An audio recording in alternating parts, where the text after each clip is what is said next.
So let's begin by adopting a stable, comfortable, upright position, serviceable for meditation. So we think about keeping our feet flat and our back straight. Our torso is open,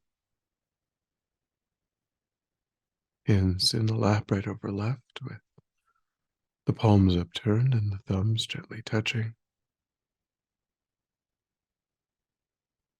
Our eyes are gently closed or slightly open, making sure to let in enough light to remain alert.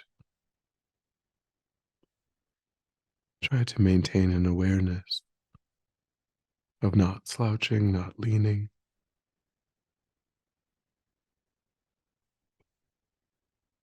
but we also let go of any unnecessary tension or rigidity in the body, relaxing into a stable, comfortable, upright position, as though the body just falls into place.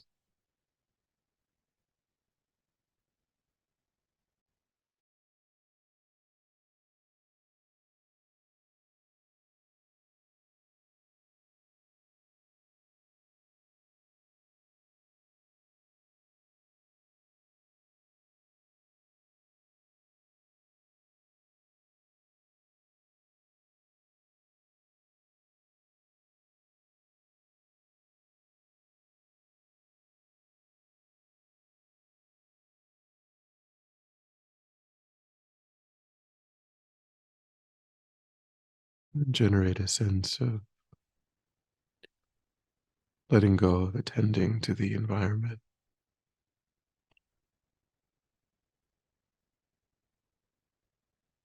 allowing sights and sounds to be as they are without investigation, constraining your awareness just to the body and mind.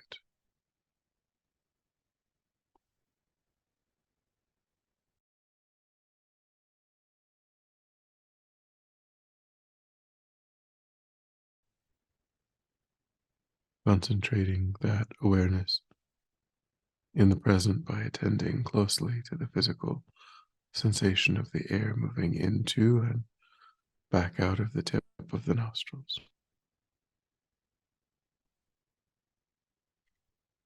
Noticing quickly when anything other than that one physical sensation is arising in the mind, and without judgment or frustration, lifting your awareness up from those distractions and placing it gently but firmly again and again on the breath.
and then establish a broad and altruistic motivation for your time,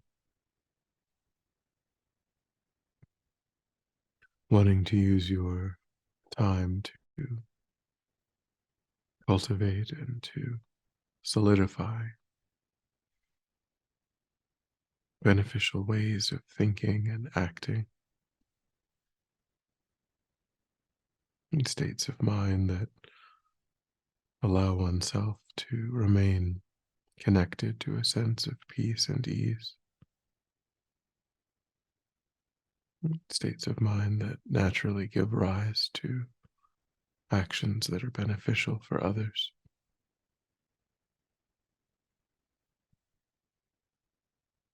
wanting to distance oneself from states of mind, ways of thinking and acting that agitate and disturb one's own mind, states of mind that often spontaneously give rise to actions that cause harm to others.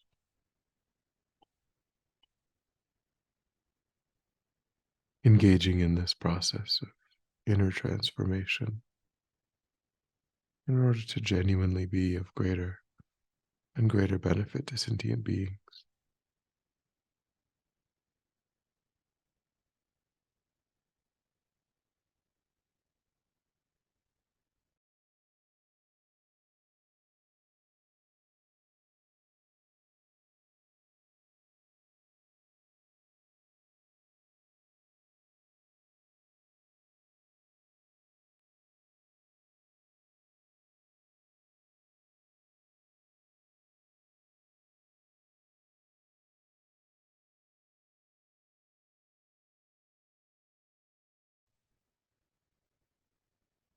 We will contemplate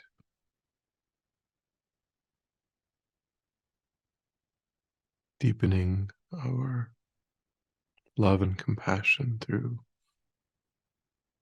understanding interdependence and interrelatedness.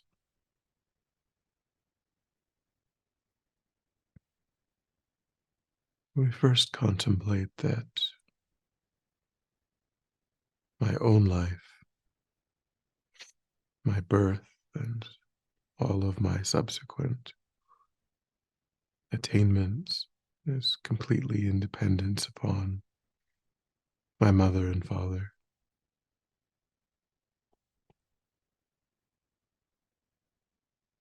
Due to their kindness, I was able to survive and grow.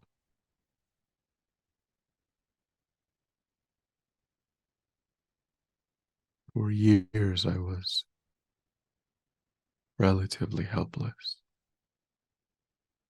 unprotected,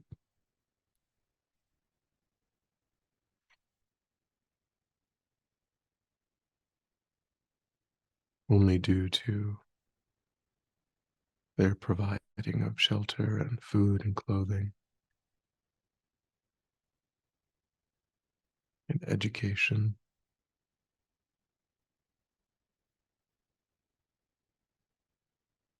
and support. Was I able to thrive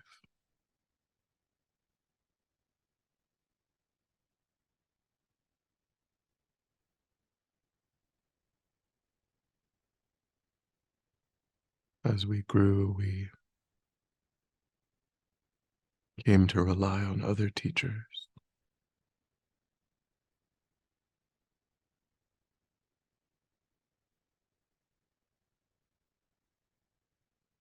and in many ways depended on friendships,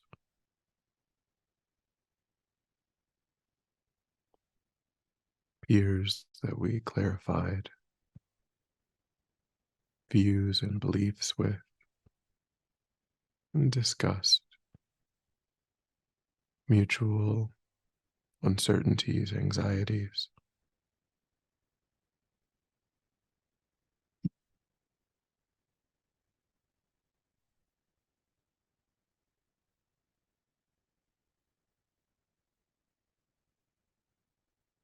So think about all of these critical relationships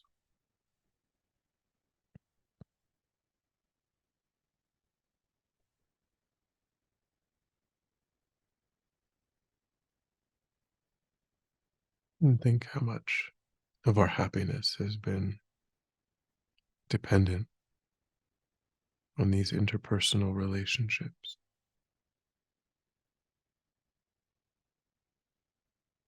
Going back to the first moment of our birth,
and think that every possession that we find valuable, we get some enjoyment from, or some utility,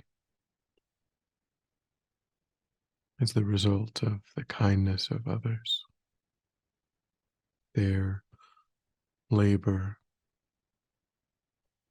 their hard work, their sacrifice.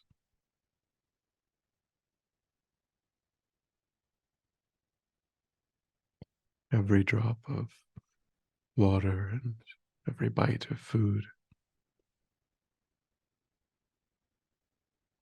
depends on countless sentient beings planting and harvesting, transporting, storing,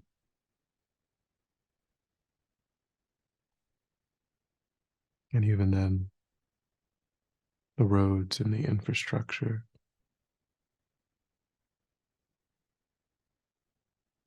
the systems of logistics.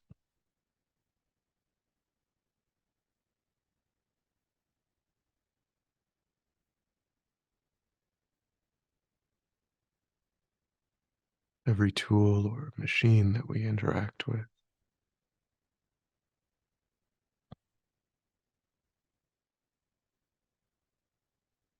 is the result of, again, countless hours of hard work, countless sentient beings Our home, built by others, depends on their hard work, their kindness, which protects us from hot and cold, rain and snow.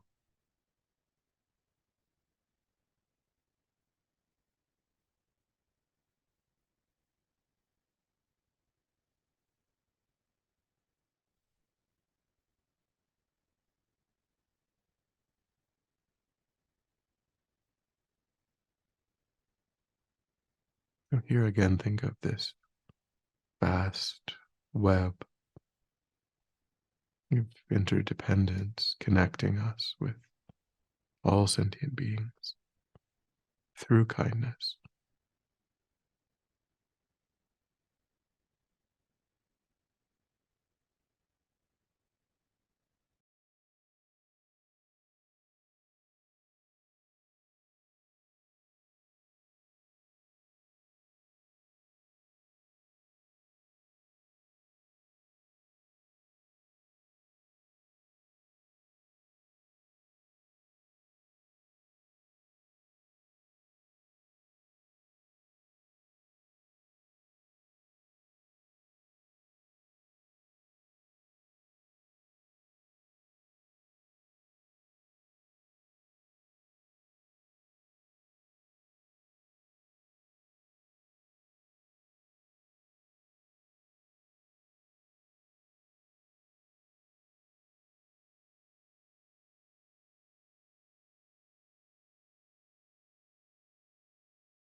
By clearly seeing how supported we are by all sentient beings, we must recognize the importance of responding to that with a mind of love and compassion,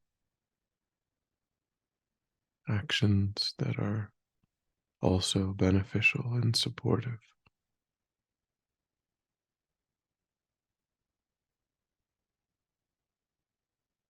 genuinely desiring for all sentient beings to have happiness and the causes of happiness and to be completely free of suffering and its causes.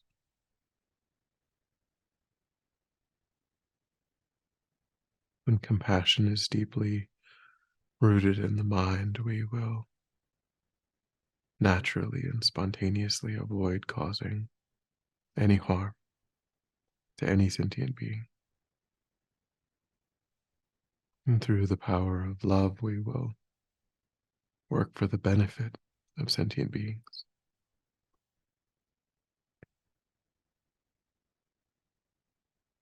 And these states of mind are supported by wisdom, understanding the validity of extending these aspirations to every sentient being without exception, overcoming partiality and bias.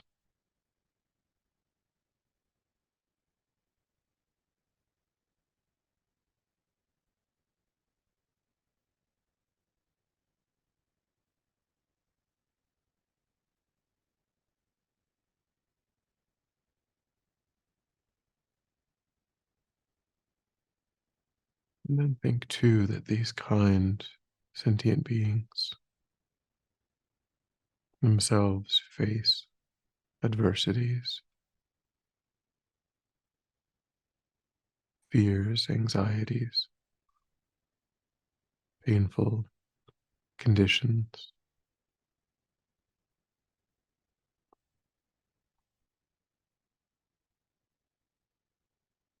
So visualize these countless sentient beings extending in all directions.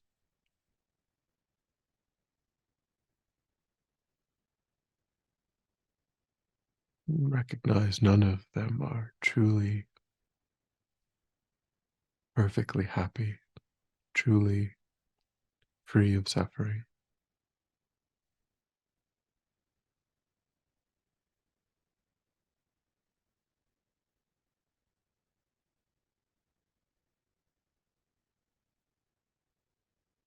Try to generate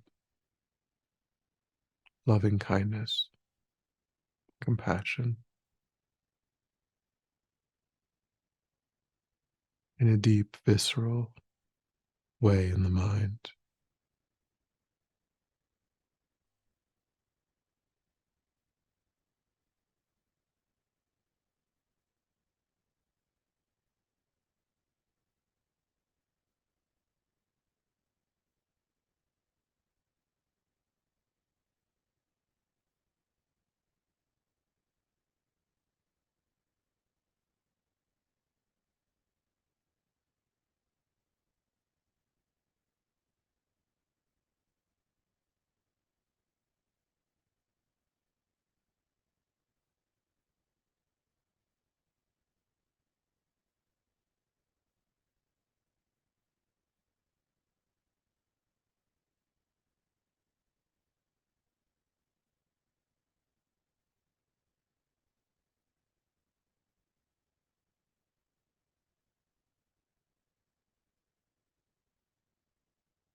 and then generate strong intention to bring into your day motivation to relate to every sentient being through genuine love and compassion,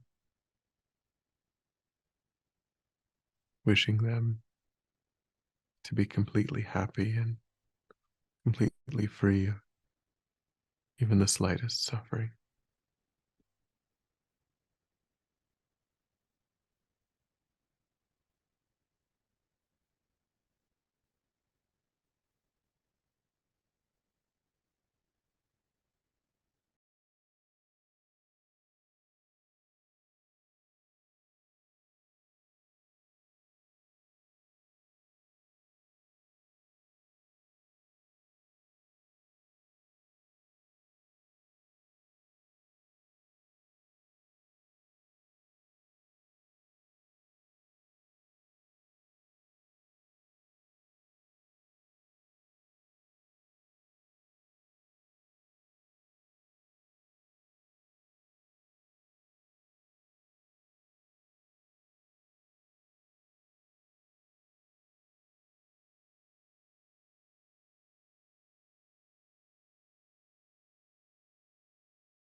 And then when you are ready, we'll come back together.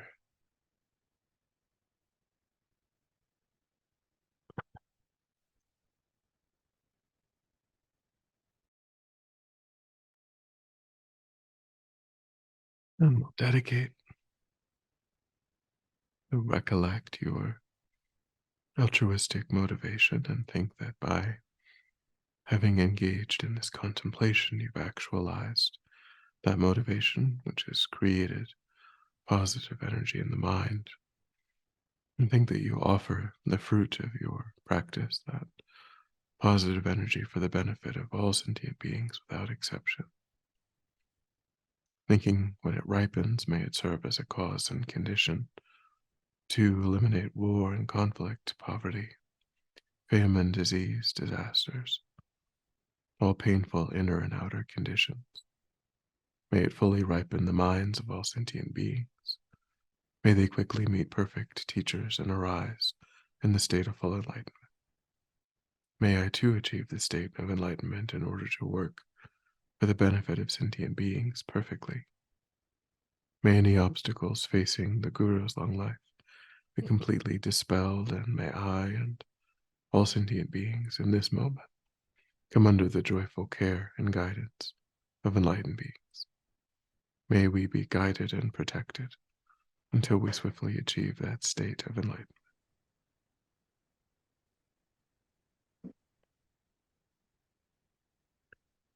Thank you.